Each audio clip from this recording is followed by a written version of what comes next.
Good afternoon, everybody. My name is Don Lawler. I am from Shreveport, Louisiana.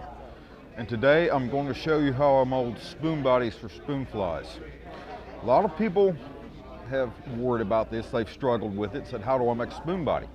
And there's a lot of ways you can do this, but this is a particular way I've come across that really speeds up the process and keeps you in your zone when you're still wanting to be creative.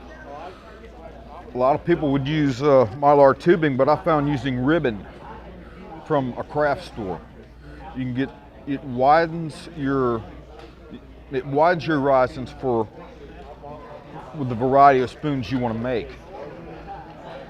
As you can see there, we have carbon fiber, we have the regular mylar tubing, we have the mylar tubing in copper, and we have the, like I showed you earlier, the lime green thread. The sky's the limit on this, okay?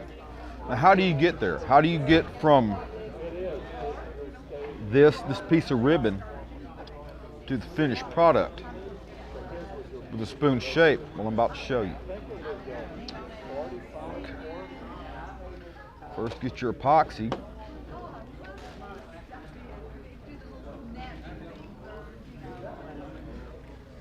When you start doing this, you can probably get 5 or 6 spoons going at one time. But once you get the epoxy going, you got 2 to 3 minutes to work with the epoxy, and after that it starts to set up and get gummy. I'm using DevCon 5-minute epoxy.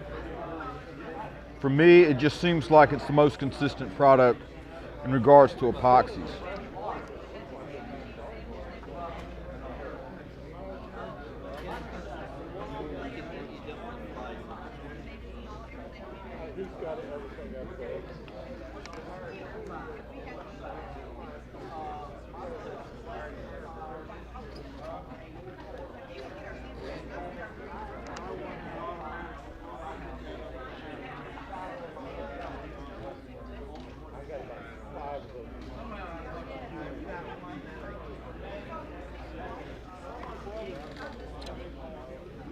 Take your ribbon, you place it in your spoon, get another spoon, place it on top.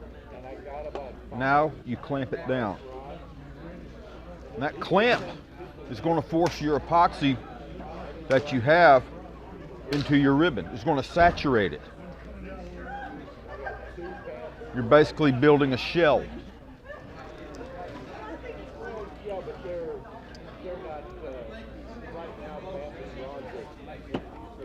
And if you're really good, you can get probably 2 or 3. You can see about maybe up to maybe 8 or 9 spoons going at one time.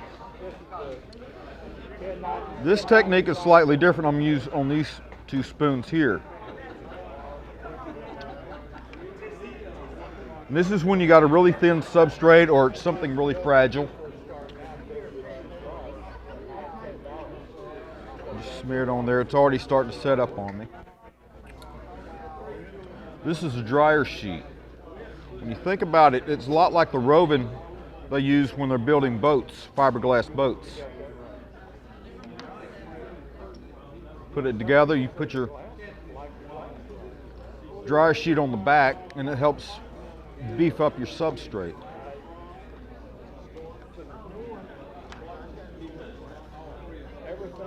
It's real good when you're using glitter flake too.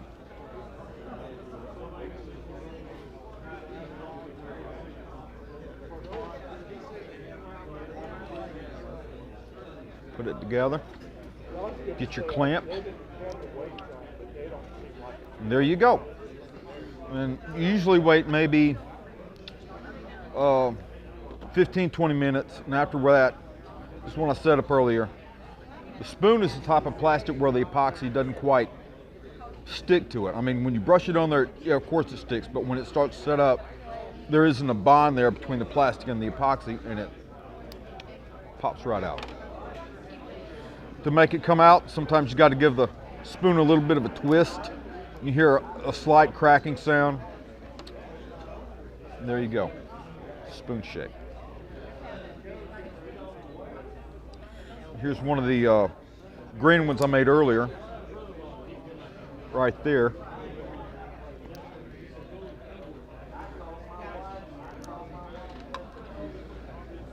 It's already in the spoon shape right there. And all you gotta do is come back with a template that matches the shape of your spoon. You make that out of brass, shim stock, what have you. Put a little rough sandpaper on the back where the template doesn't slide around, and just follow your scissors around the edge. And you get that. And you can really crank them out and make quick work of your spoon patterns. My name is Don Lawler. Thank you for watching.